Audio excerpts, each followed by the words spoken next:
Welcome to the 6th episode of the Fosgail Mindset. I'm your host, Myka Kennedy Stephens. In this special extended episode, I'm in conversation with leadership and executive coach Neil Mackinnon. We sat down on June 3rd, 2025 to talk about creativity and how creative practice enhances our ability to problem solve and innovate.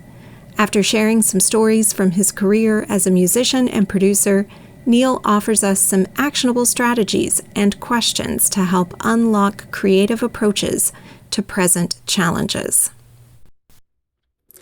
Hi, everyone. Welcome to the Fosgail Mindset. Today, I am joined by Neil Mackinnon.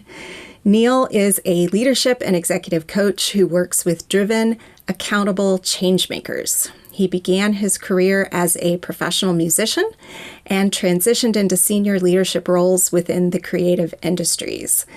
This included 12 years at London's Southbank Centre, which is the UK's largest performing arts venue, where he founded the touring and commissions department and led producing teams across 300 shows.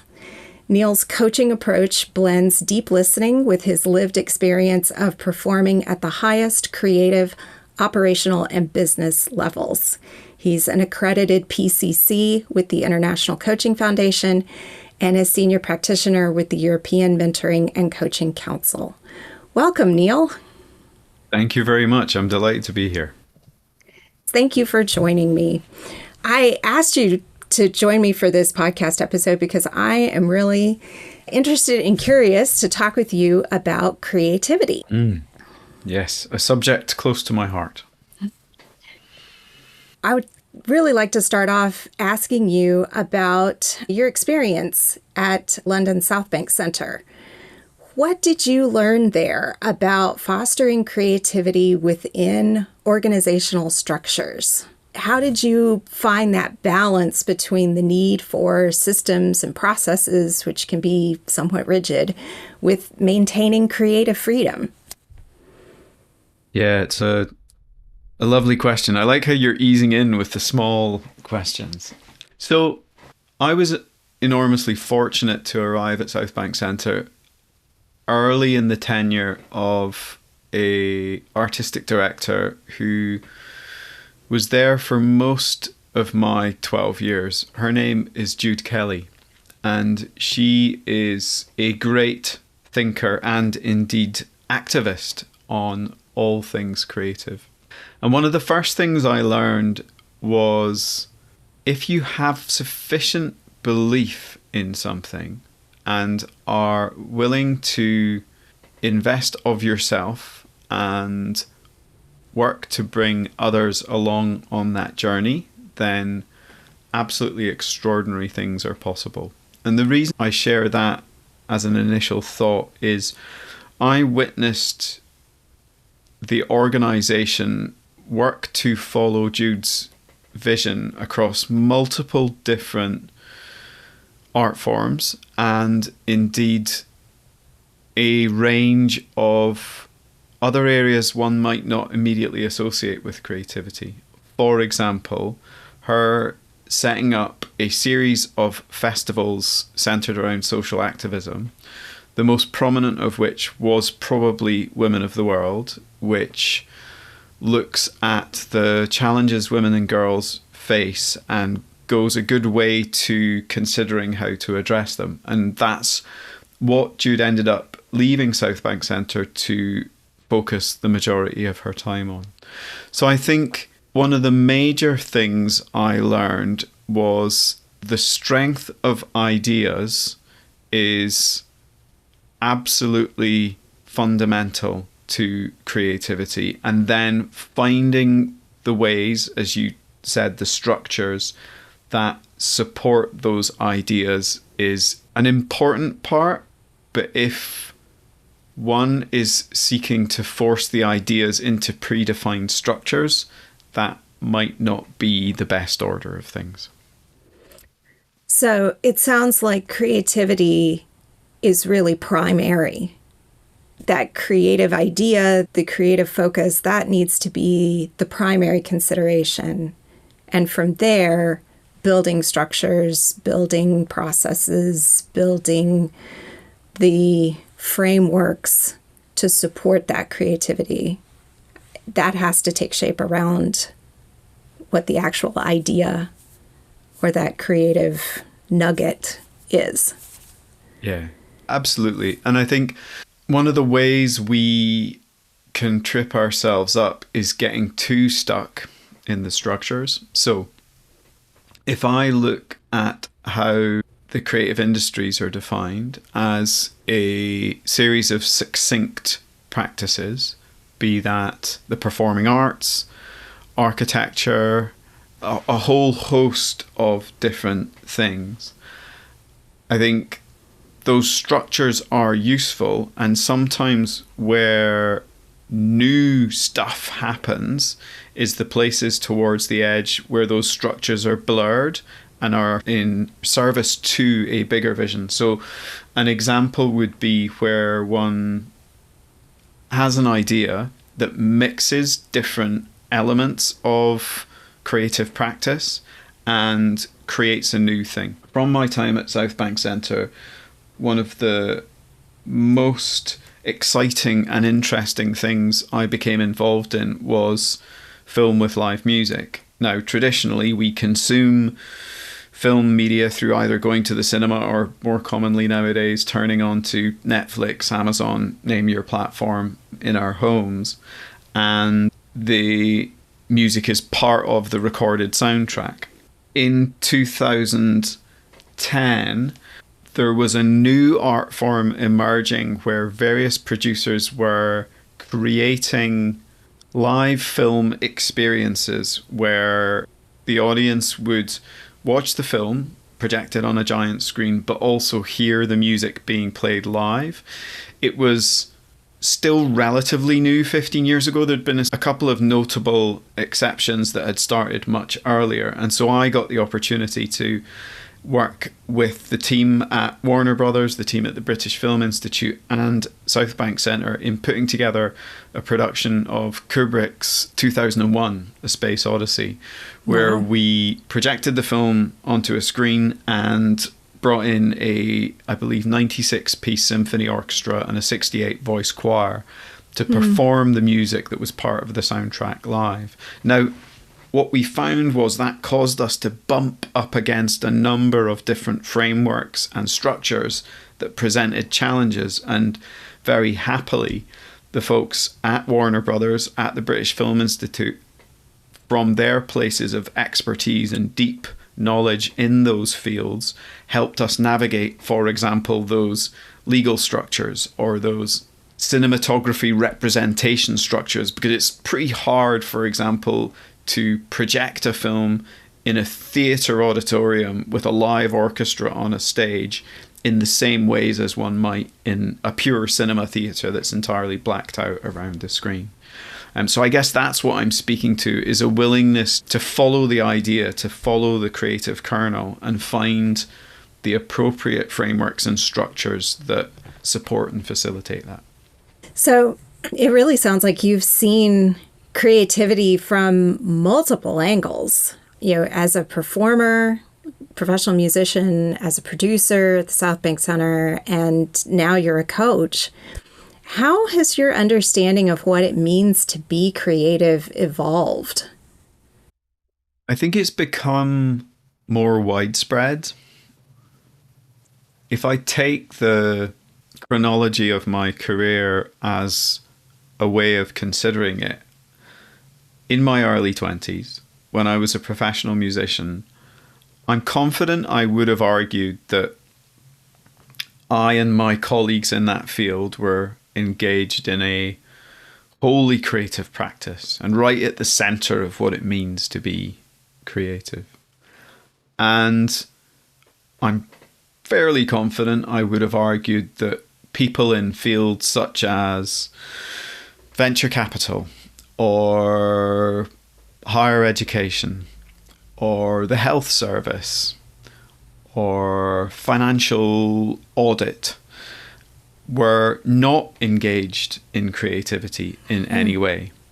And what I notice about the journey from primarily working in pit orchestras and backing bands for musicians, right the way through producing and being involved in the performing arts, and then more broadly the creative industries from a variety of different angles, up until modern day, where I do have the opportunity to work with venture capitalists and people in higher education, entrepreneurs, is that creativity is not the preserve of the things that we traditionally think of, or that the 20-some-old version of me thought of as creative, but rather it's something that's possible and alive in a whole host of different endeavors. And it's more an approach to things than a particular demographic of activity. In the folks that you work with as a coach, what other misconceptions do you think people have about creativity? So I know you're also a coach, and I wonder if, like me, you've heard a number of people say, I'm not creative. I guess that's the big one, is a widespread belief that certain people aren't creative. And I'm really happy to challenge that. Yes, I do know what you mean. The leadership development cohorts that I co-facilitate, I do a group coaching exercise with them during the retreat where it's called Unlocking Creativity. And we do an exercise where they eventually write a poem. And, if I started out saying, I'd like you to write a poem, I'm sure the whole room would erupt in protests of, I can't write poetry, I'm not a poet. But the way in which we work through the exercise, by the time we get to the part of, now you're going to take your reflections and make a poem out of them, the end result is beautiful and inspiring as well. Yeah. And I think you make a key point about work towards. So I believe one of the things that sits behind many people's view that they're not creative is that they've not yet had the opportunity to engage in a step-by-step process that allows them to unlock their creativity.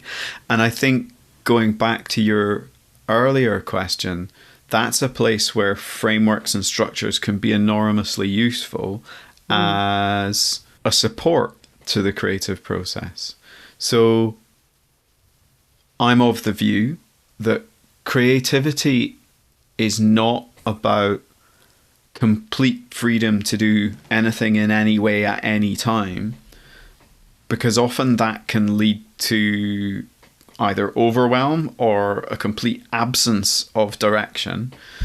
But rather it can often benefit from having some structure around it. Not so much that it constricts and deadens, but often some structure is what sparks new ideas and brings things alive, is sufficient shape to support people taking often small steps, or what might feel like them as small steps, towards creating something. Well, that's a nice segue into my next question for you, which is, a lot of people struggle to align their creative passions with their professional responsibilities. Some folks may have very creative hobbies, for example, that have absolutely nothing to do with their professional lives and their careers and how they spend the majority of their hours during the work week.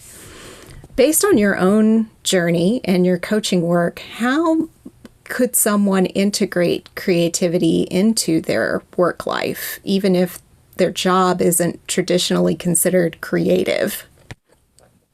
Yeah. So the premise of the division speaks to something that feels important to acknowledge around the monetization of creativity. And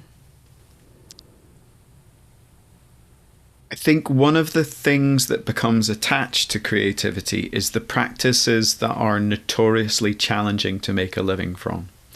And so I was fortunate that I did spend a period making my living from being a musician. And it wasn't always easy, but I managed to hustle sufficiently to draw together a living from that. And that's not an uncommon story, much like those who are perhaps theatre professionals or painters or authors.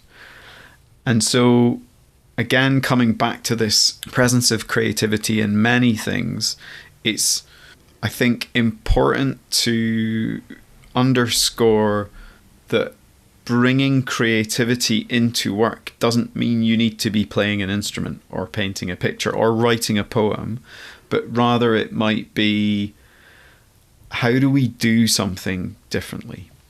So an example that comes up in relation to my current work is taking a creative approach to unlocking problems. For example, if somebody is stuck exploring a particular thing, then one of the things I might do as a coach is invite them to use visual imagery to get a different perspective on what it is that they're working with, to elicit new thought, to spark new ideas on something that they've perhaps spent weeks, if not months, struggling with, thinking about, trying to pick apart in different ways.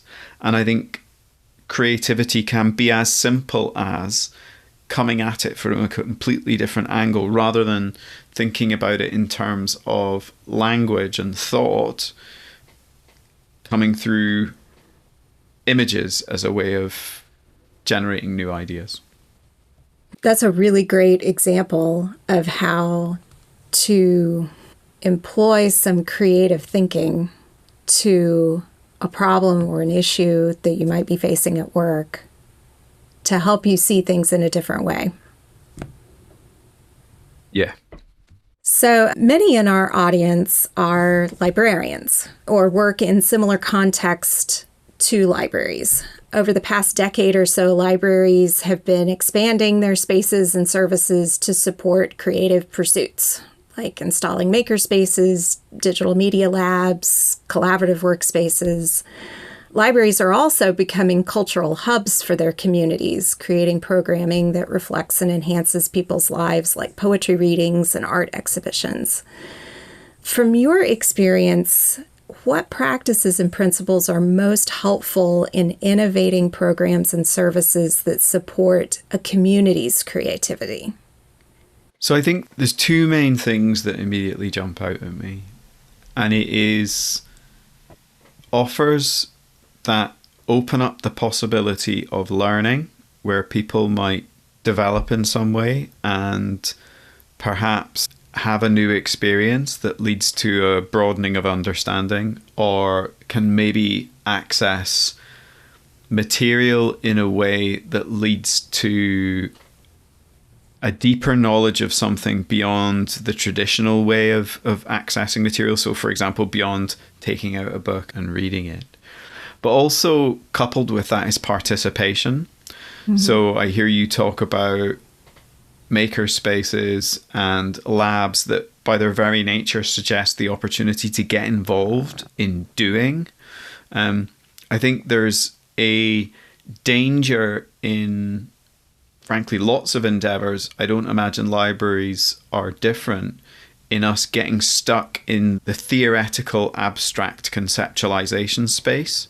And I think as adults, for us to learn and develop, we benefit from inhabiting the other ways that we can do that. So having concrete experiences, getting involved in doing things, active experiments with things as part of our practice is really beneficial.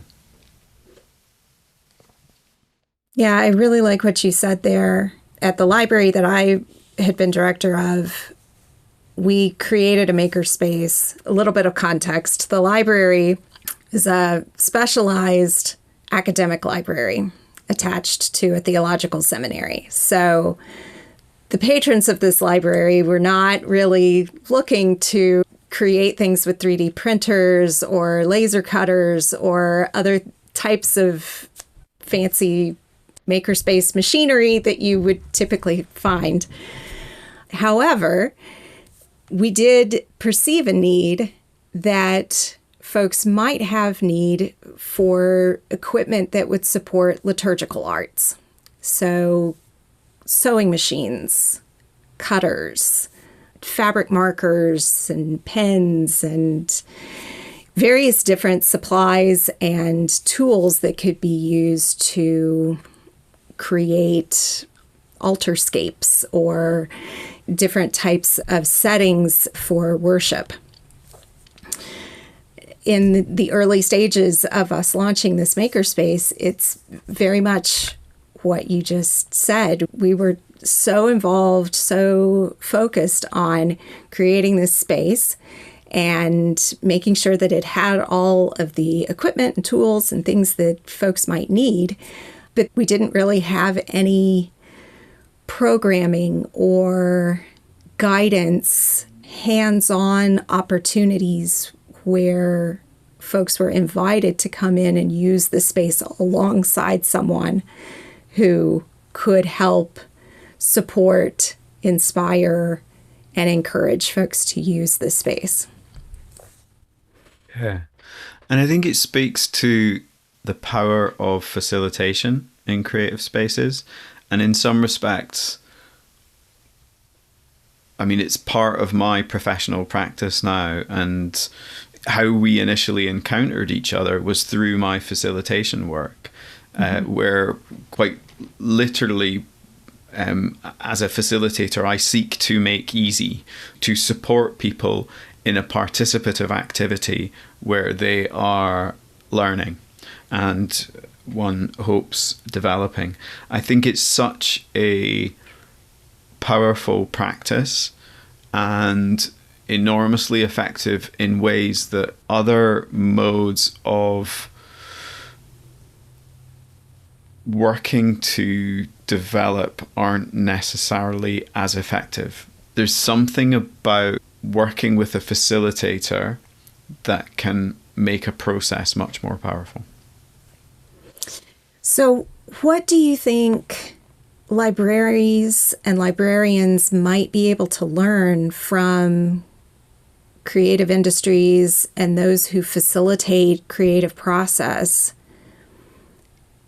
that will help them create more genuine human connection through the arts? A great question. I notice I feel an enormous burden of responsibility to speak to what librarians at large may benefit. And of course, it's going to be different for each person. The thing that comes up for me that feels important in the way you framed the question is communication. And coaching, facilitation is a dialogic process. Much of my work in the coach education space is supporting people to continue returning to the core skills, the first of which is listening, and opening up to what people are asking for, I think is a profoundly effective, oftentimes scary, and really good place to start. And in order to know what people are asking for, we have to be listening. Yes. Mm-hmm. I think the places that are most effective as cultural hubs are in some form of dialogue with their community.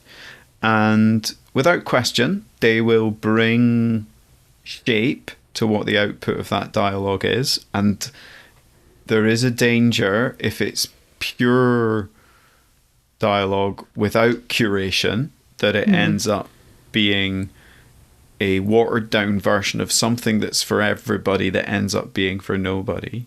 But I do think often organizations could do a better job of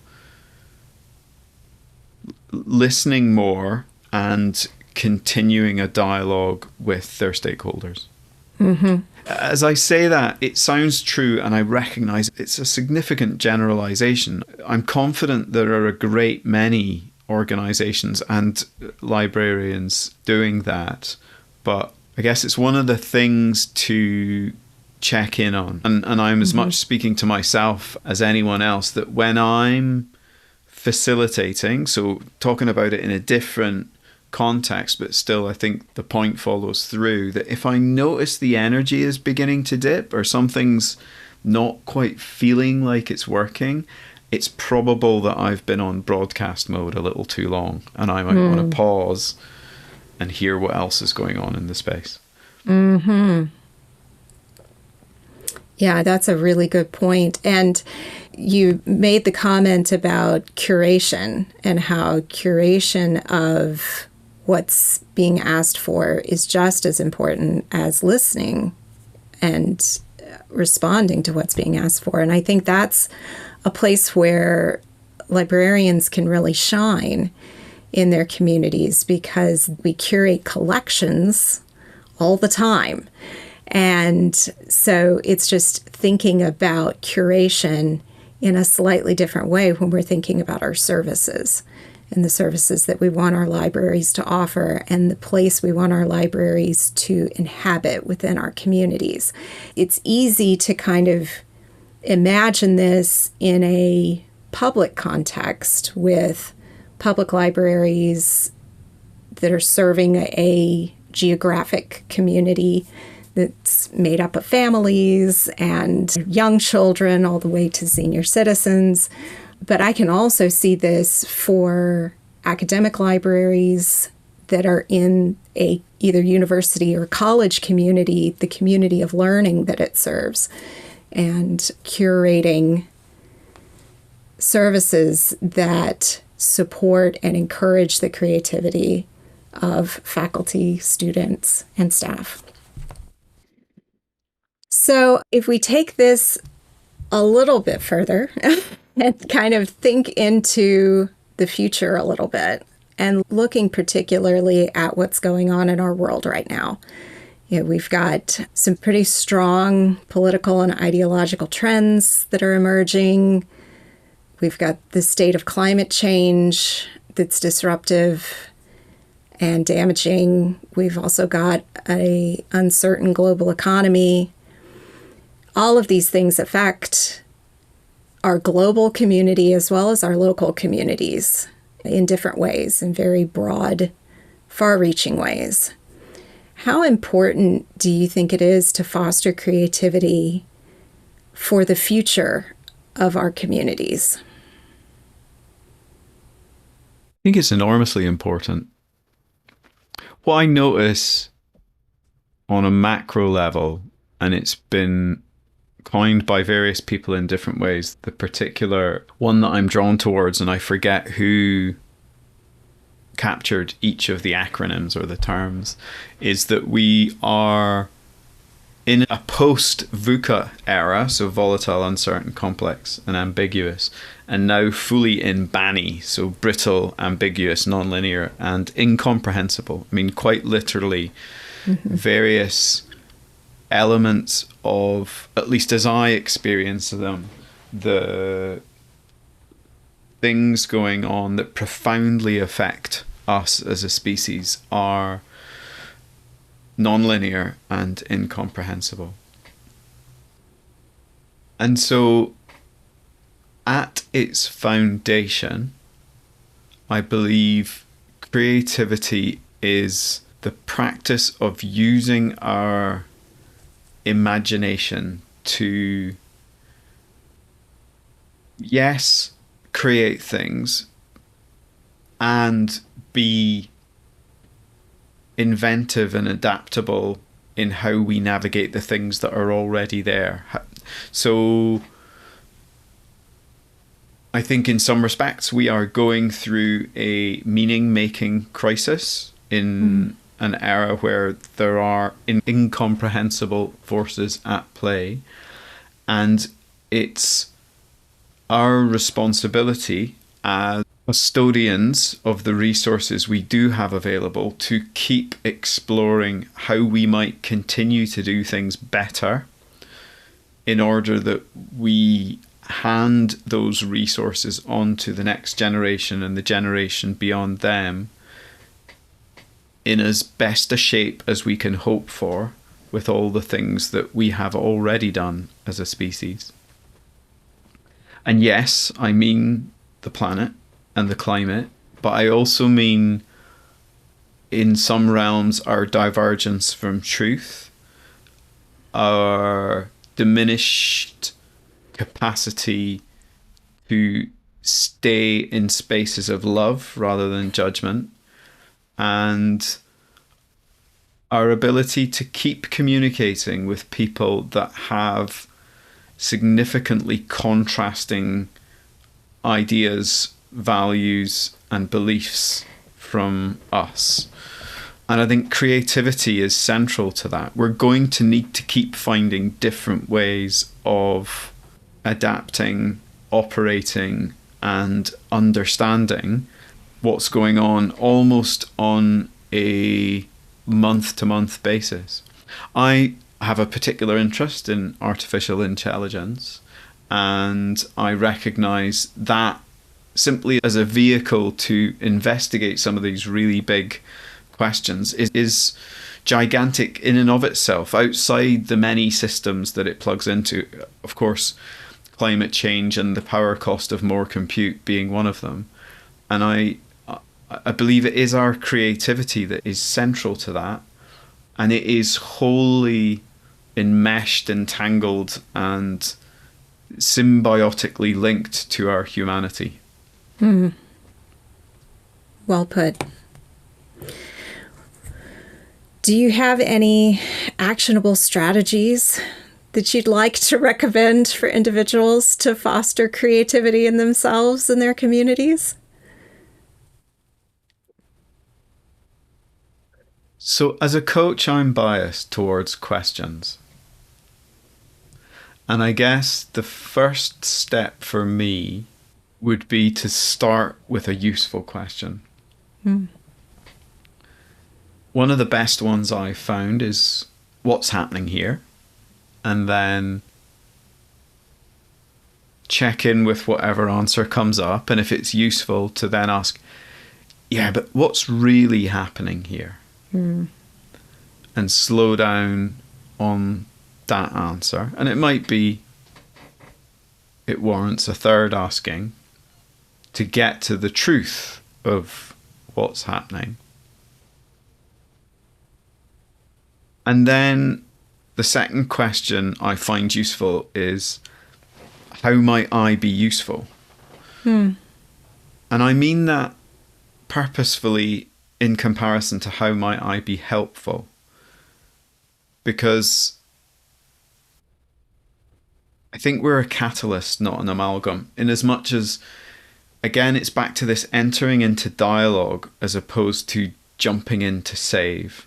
Many of the questions that we are working with, systems, be that families, communities, sectors, societies, are enormously complex. And I believe we're best going to navigate them as a collective, rather than with certainty that we have the answer or know what to do. And I think that is a creative approach. So I guess as a way into it is start with questions and really listening to what's happening. I really like how you reframe, it's not how can I be helpful, but how can I be useful? I feel like in that is a very slight shift that evokes generativity. With helpfulness, it feels like we're relying on what we already know to bring into the situation. But if we're asking, how can I be useful? It's a slightly more open question. It's not what we know, it's who we are. It's what are we capable of? It's what are our capacities or what is possible? And that brings us into that kind of generative idea space where new knowledge, new ideas, new ways of thinking about things can emerge. Agreed. I think it also works to empower rather than disempower. So for me, the intent with help can be us taking power over rather than seeking to have power with. Whereas how can I be useful stays in an adult space, that we're not tipping the playing field of, well, I have more knowledge or resource or ability than you, but staying in a place of how might we be useful together in this space. And it strikes to the center of what coaching is about, is staying in that power with space, in that empowering space, which I think is important. And I particularly appreciate the term generative. It operates in a world of abundant possibility as opposed to a more fixed, negative, limited capacity. Yes, I agree. Any final thoughts or reflections before we say goodbye? I'm thinking about your audience, and I wonder what in particular, beyond the questions that you've already asked, might be interesting as a way of getting into action with creativity. And so I guess the final thoughts I'd offer are prompts or questions for people to consider. For example, when faced, as we frequently seem to be, with seemingly intractable challenges, as opposed to following whatever approach you may have taken thus far, that perhaps sometimes works, perhaps doesn't, is to pause and ask, how might I deal with this more creatively? What are the other angles I'm not considering? If this weren't intractable, difficult, frustrating, challenging, add the relevant word in, then what would I do next? So I think we, moment to moment, have the opportunities to retreat into the story of our calcified neural patterns and do things the way that we've always done them. And that's everything from the way we make a cup of coffee to how we walk home from work of an evening, or perhaps the reactions we have when our spouse does something. And I guess it's an invitation into, not all at once, but considering, where is it I'd like to experience some change in my life, and considering, how might I do things differently? What's within my circle of influence, or perhaps even control, that I can exercise, that I can be creative about, that will perhaps, and again, with any change, there is the potential for it not to go in the direction you want it to, but there will perhaps have a positive impact on the thing I'd like to be a bit different. Those are some great questions we can be asking ourselves at any point in our days. So thank you for that. Thank you so much for joining me. Thank you. It's been great to have you. It's been an absolute pleasure. I've thoroughly enjoyed the conversation. I hope you've enjoyed listening in on my conversation with Neil Mackinnon and are inspired to try some new creative approaches and practices to enhance your work life. If you'd like to be in touch with Neil, you can reach him through his website, neilmackinnon.net. If you would like to stay connected with me and Fosgail, please sign up for our monthly newsletter, Field Notes, if you have not already. It includes prompts for reflection, the latest from our blog and podcast, upcoming opportunities, news, and updates from the Fosgail team. You might also consider joining the Fosgail community. It's a membership platform that provides a space for discussion, encouragement, inspiration, and support. The always open, forever free tier is open to anyone who's looking for a safe and supportive space to explore the challenges of leadership in uncertain times and cultivating professional well-being. This is a great place to exchange ideas about creative practice and find encouragement for your creative pursuits. Links to join the community and sign up for the newsletter are in the show notes. Thank you for joining me for this episode of the Fosgail Mindset.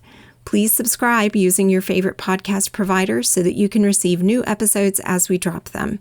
Until next time, I hope you find open possibilities.